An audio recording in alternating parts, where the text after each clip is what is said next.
Somewhere, right now, there is a story written into your last name, into the shape of a ritual your grandmother performed without knowing why, into a word your family uses that doesn't belong to any language you speak. And almost every person who has ever searched for a lost Hebrew ancestor stops at the same tribe, Judah. Judah is famous. Judah is easy. Judah is the tribe that gave the world the name Jew, the tribe of David, the tribe everyone assumes survived. But here is the question almost nobody asks, and the question this entire video is built around. What happened to the other 11? 12 brothers, 12 tribes, one nation that split in two, and then in the year 722 BCE, an empire called Assyria marched in, and 10 of those tribes simply stopped appearing in the historical record.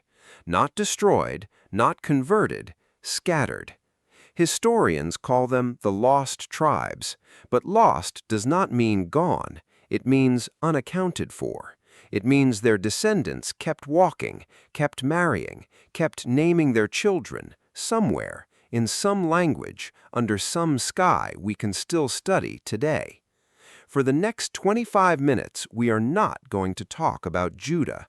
We are going to walk through all 12 tribes, one by one, the meaning locked inside each Hebrew name, the strange, almost prophetic blessing their father gave each of them on his deathbed, and the trail of clues historians and linguists have followed for centuries, trying to answer one question: which one were you actually built to recognize? Stay with me to the end, because by the time we reach the 12th tribe, you may find yourself looking at your own family a little differently.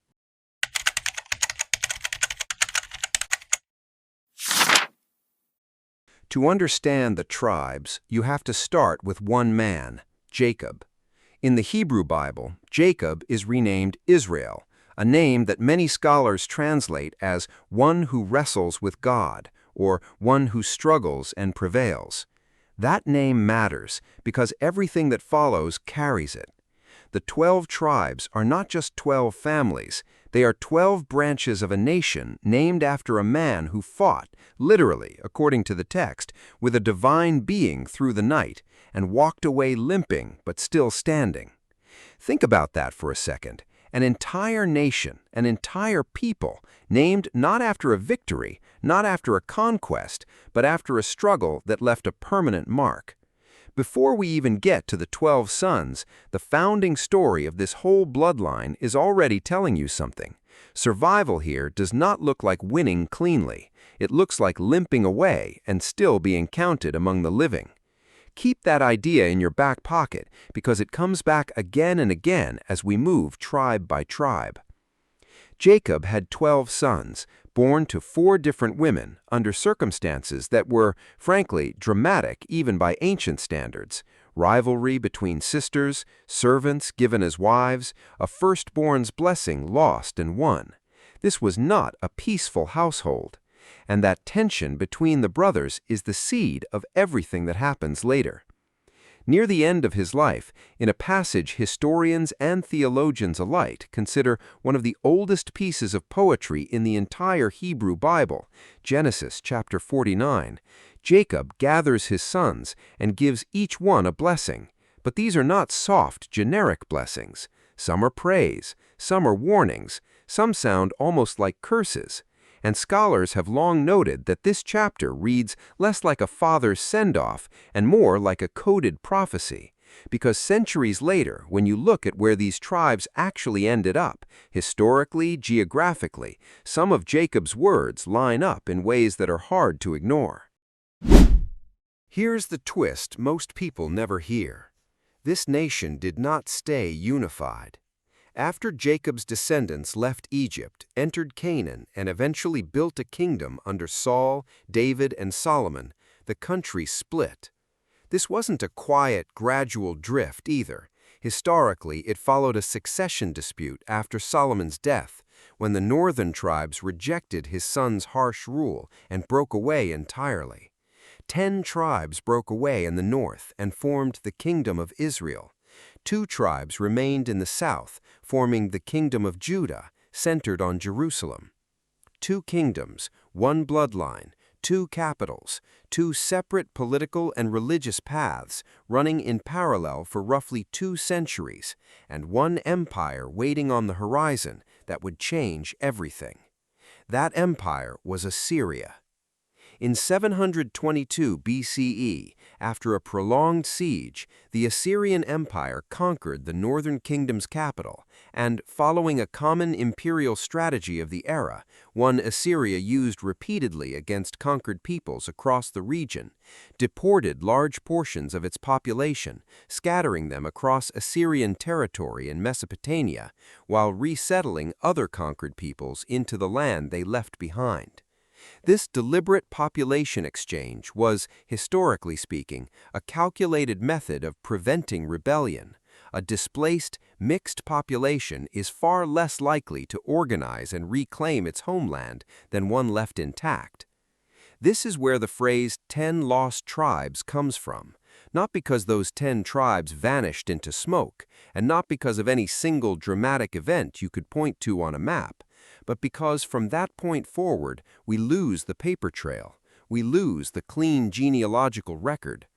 The southern kingdom of Judah, meanwhile, survived this collapse for well over another century before facing its own separate exile at the hands of Babylon, a different empire, a different story, and a very different outcome, which is exactly why Judah's descendants remained traceable while the northern 10 did not. And that is exactly why for over 2,000 years, explorers, rabbis, missionaries, and historians have gone looking for their echo in unexpected corners of the world, in customs, in words, in names that sound Hebrew but shouldn't. So let's meet the 12. Let's meet the blessing, the symbol, and the clue for each one, and let's see which one sounds like it's pointing at you.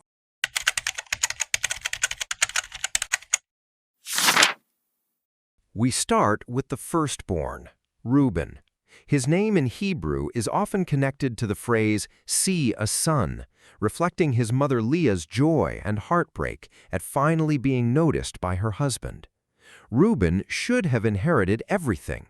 Firstborn status in this culture meant leadership, a double portion of inheritance, honor above his brothers. But Jacob's blessing for him is not a celebration. It is a warning. Jacob calls him unstable as water and tells him he will not excel, a direct reference, according to the text, to an act of betrayal against his own father. Reuben's tribe, historically, settled east of the Jordan River, in a fertile but exposed territory, and largely fades from later biblical history, eventually described as absorbed or diminished, its identity blurring into surrounding peoples over the centuries. Some historical theories connect groups east of the Jordan and in parts of the Arabian Peninsula to Reubenite drift, though the evidence remains thin and disputed, a genuinely open historical mystery, not a settled fact. It's less a headline story and more a quiet dissolving, a warning written 800 years before it happened. Next, Simeon. His name is tied to the Hebrew root for hearing, his mother saying essentially, "The Lord has heard that I was unloved." Simeon and his full brother Levi share one of the darkest stories in Genesis, a violent act of vengeance on a neighboring city after their sister was harmed. Jacob does not forgive this. His blessing calls them instruments of cruelty and declares that he will scatter them in Israel. That is not a metaphor. Historically, Simeon's tribal territory was absorbed almost entirely within Judah's borders.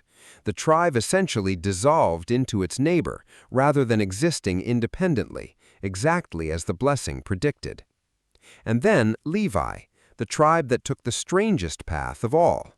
Levi's name is connected to the Hebrew for attached or joined, his mother hoping this child would join her husband to her at last. Levi shares Simeon's violent history and Jacob's rebuke, but something unusual happens to this tribe. Instead of being punished into obscurity, Levi is scattered on purpose, but scattered into holiness.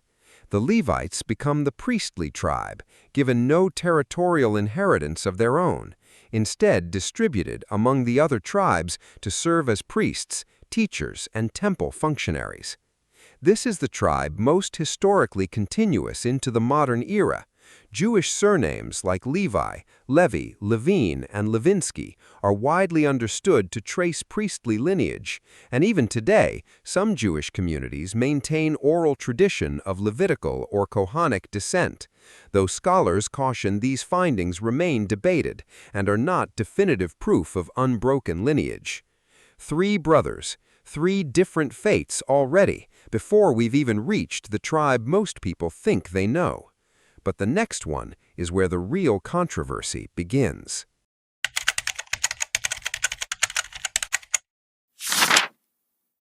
We are not spending long here, because you already know this one, but you cannot skip it entirely, because Judah is the measuring stick every other tribe gets compared to. Judah's name relates to the Hebrew for praise. His blessing from Jacob is the richest of all 12, kingship, the imagery of a lion, and a promise that the scepter shall not depart from Judah. Judah's tribe survived, became the kingdom of Judah, gave the world King David, and eventually gave the term Jew itself to history and language. It is the one tribe whose thread never fully broke. That's it. That's the one breath. Now let's go back to the 11 tribes nobody talks about, starting with the one whose name might already be sitting in your own family tree without you realizing it.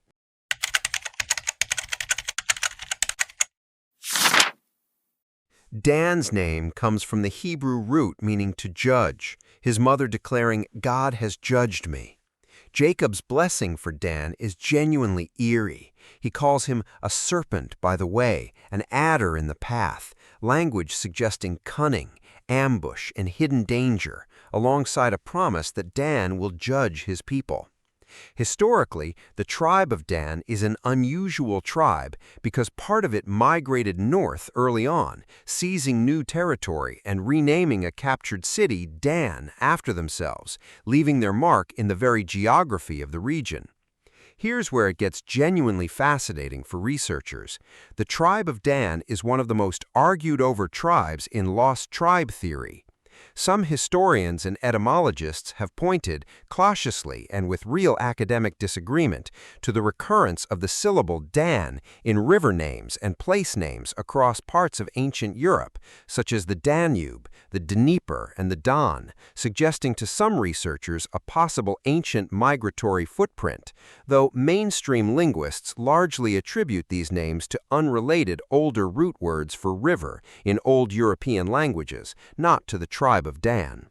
It's a theory, not a fact, but it's one of the oldest lost tribe theories in existence, dating back centuries. Now, Naphtali. His name reflects the Hebrew for my wrestling, his mother saying she had wrestled with her sister and prevailed. Jacob's blessing is short but beautiful. Naphtali is a deer let loose. He gives goodly words, freedom, speed, eloquence. Historically, Naphtali's territory sat in the far north of ancient Israel, near the hill country near the Sea of Galilee, meaning this tribe was among the very first swallowed by the Assyrian advance in 722 BCE, and among the very first tribes to disappear from the continuous record entirely. 2 brothers, one remembered for cunning and judgment, one remembered for speed and grace, and we've barely started.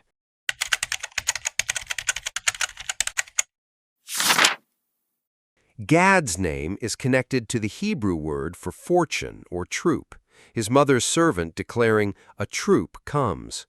Jacob's blessing says Gad, a troop, shall overcome him, but he shall overcome at the last. Constant conflict, but ultimate resilience. Historically fitting, Gad settled in a rugged, exposed frontier territory east of the Jordan River, a buffer zone that faced repeated invasion from surrounding kingdoms throughout its history, a tribe defined, historically, by exactly the pressure Jacob described.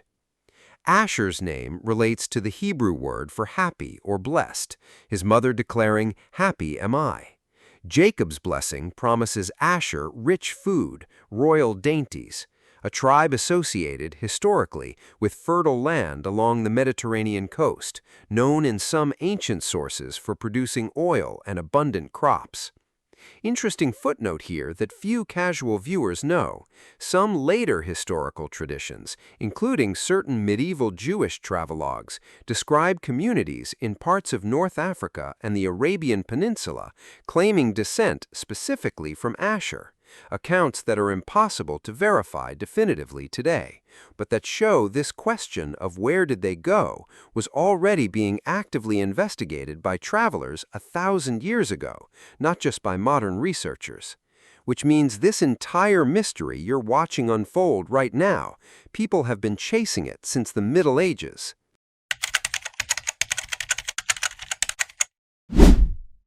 Issachar's name carries the Hebrew idea of reward or wages. Jacob's blessing calls him a strong donkey crouching between two burdens, imagery of a hard-working, land-bound people who would rather serve than fight. Historically, Issachar settled in the fertile Jezreel Valley, one of the richest agricultural regions in ancient Israel, a tribe of farmers, later noted in Jewish tradition, interestingly, for scholarly wisdom, with one biblical verse describing men of Issachar which had understanding of the times. Zebulun's name connects to the Hebrew for dwelling or honor, his mother hoping her husband would finally dwell with her. Jacob's blessing places Zebulun by the haven of the sea, a tribe of ships and coastal trade. Historically, Zebulun's territory bordered key trade routes near the Sea of Galilee and toward the Mediterranean, fitting a tribe of merchants and sailors rather than warriors or farmers. Two quiet tribes, no prophecy of kingship, no violence, no scattering into legend, just work, trade, and land. Sometimes the most ordinary blessing is the hardest one to trace, because ordinary people rarely make it into the history books.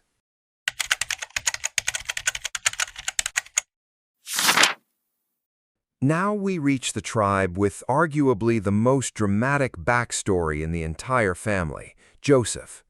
Joseph's name relates to the Hebrew word meaning he will add, his mother Rachel praying for another son. You likely already know fragments of Joseph's story, sold into slavery by his own brothers, rising to become the second most powerful man in Egypt, and eventually saving his entire family from famine. It's one of the most retold narratives in the Hebrew Bible for a reason. Jacob's blessing for Joseph is the longest and most abundant of all 12, a fruitful bough, blessings of heaven above and the deep beneath, blessings exceeding those of his own ancestors. But here's the structural twist that changes everything. Joseph's inheritance isn't given as one tribe. It's split between his two sons, Ephraim and Manasseh, meaning Joseph effectively receives a double portion, birthright privileges technically stripped from Reuben and handed here instead. This is why some tribal lists in the Hebrew Bible actually name 13 groups instead of 12. Levi is set aside for priestly service without land, while Ephraim and Manasseh each get their own territorial inheritance in his place. Ephraim's name connects to the Hebrew phrase, fruitful in the land of my affliction. Historically, Ephraim became so dominant within the northern kingdom that the name Ephraim is frequently used in the Hebrew Bible as a poetic stand-in for the entire northern kingdom of Israel itself, making Ephraim, in a real sense, the single most lost tribe of all. Because it wasn't just a tribe, it was practically the nation's namesake. And when the northern kingdom fell in 722 BCE, it took that identity down with it. Manasseh's name reflects the Hebrew for causing to forget, Joseph saying God had made him forget his hardship. Manasseh's territory, notably, was split into two halves, one east of the Jordan, one west, making it structurally the most geographically divided tribe in the entire nation, a tribe literally built out of two disconnected pieces from its very founding. If Judah is the tribe that stayed whole, Joseph might be the tribe that was always destined to split, first into two sons, then into two territories, then into total historical dispersion.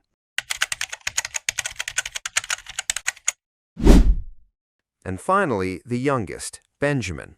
His birth is one of the most emotional moments in Genesis. His mother, Rachel, dying in childbirth, names him Ben-Oni, son of my sorrow. Jacob renames him Benjamin, son of the right hand, or son of the south, depending on the translation. Jacob's blessing calls him a ravenous wolf, dividing the prey, martial, fierce imagery for the baby of the family.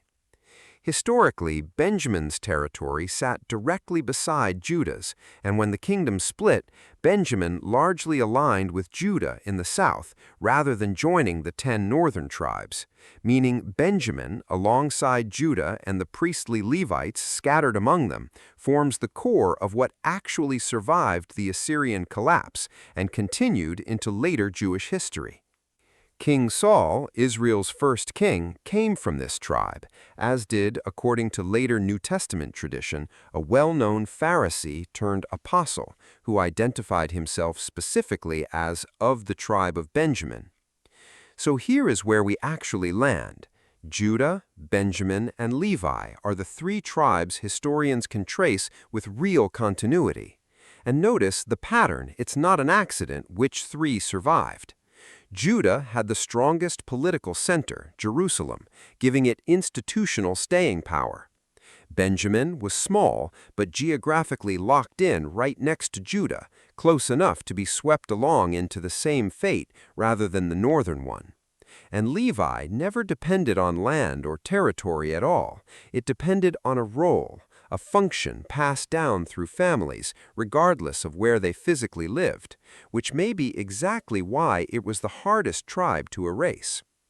The other 9, Reuben, Simeon, Dan, Naphtali, Gad, Asher, Issachar, Zebulun, and the Joseph tribes of Ephraim and Manasseh, scatter into the historical fog after 722 BCE. Their descendants theoretically absorbed into surrounding empires, migrating populations, and unrecorded intermarriage across centuries. 9 tribes, 9 sets of descendants who, according to the historical record we actually have, simply stopped being counted as a distinct group, not erased from existence, but erased from the paperwork.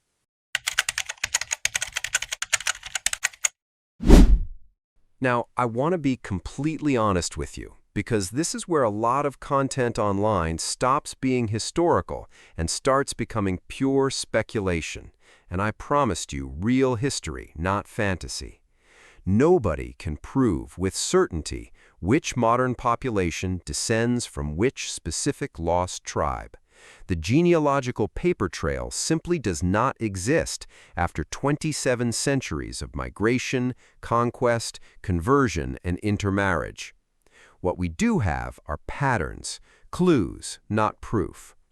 Assyrian records describe northern Israelite populations into regions of Upper Mesopotamia and Media in what is now northern Iraq and Iran.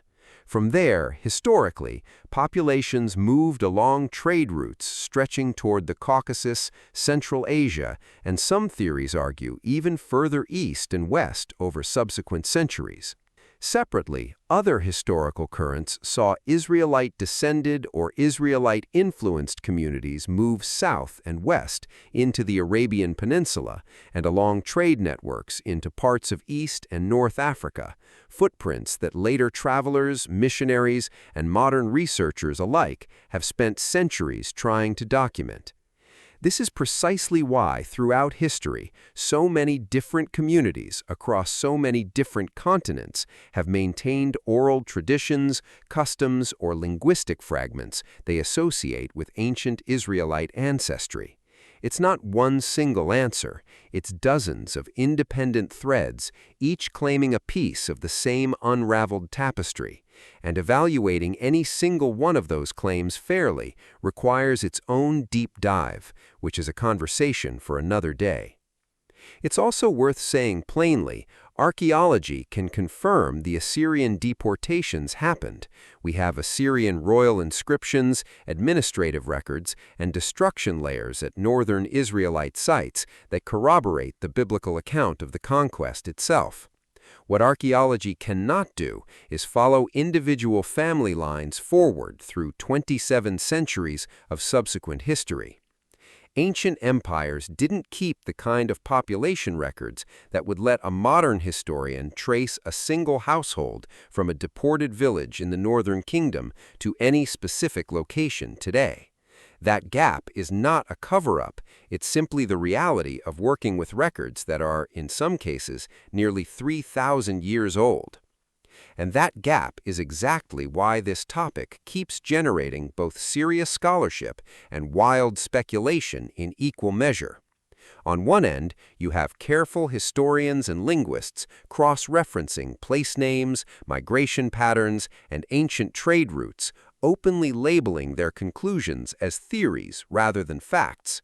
On the other end, you have centuries of more speculative claims, some rooted in real oral tradition, some invented much later for political or religious reasons, and separating the two requires exactly the kind of patient, tribe-by-tribe approach we've just walked through, rather than jumping straight to a dramatic conclusion.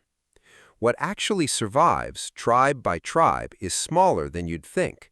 A name meaning here, a blessing there, a scattered territory on an old map, and a closing question mark where the paper trail simply runs out.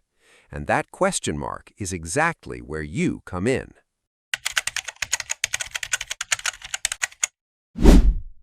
Think back over the last 20 minutes. Was it Reuben? Unstable, passionate, the one who should have inherited everything but let it slip away? Was it Levi, set apart, drawn to service, to teaching, to something sacred rather than material? Was it Dan, the strategist, the one who judges quickly, who people describe as sharp, maybe even a little dangerous to cross? Was it Naphtali, quick, free, good with words, impossible to pin down? Was it Joseph, the one who suffered a betrayal early in life and somehow turned it into something that saved everyone around him? Or was it Benjamin, fierce, protective, the baby of the family who nobody expected to become the backbone of everything that came after? Here's what I want you to actually do. Go back through this video, find the blessing that hit hardest, not the tribe with the most famous name, but the description that made you pause, and tell me in the comments which tribe you think you carry. Not because we can prove a bloodline across 27 centuries of scattered history, but because these 12 descriptions were written thousands of years ago, and somehow one of them probably just described your family better than your own biography could. If this kind of hidden history deep dive is what you come here for, you know what to do. Subscribe, because we are only getting started on how much of this story was scattered, buried, and waiting to be found again. So tell me below, which tribe are you?